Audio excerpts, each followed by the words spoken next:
how to record bank deposit in QuickBooks Online. So first, go to QuickBooks and then just click on New here at the top left. After that, just click on Bank Deposit.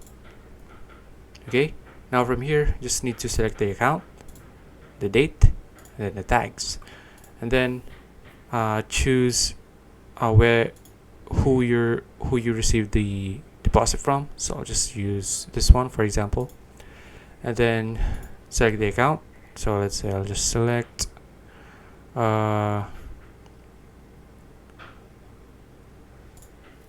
just search.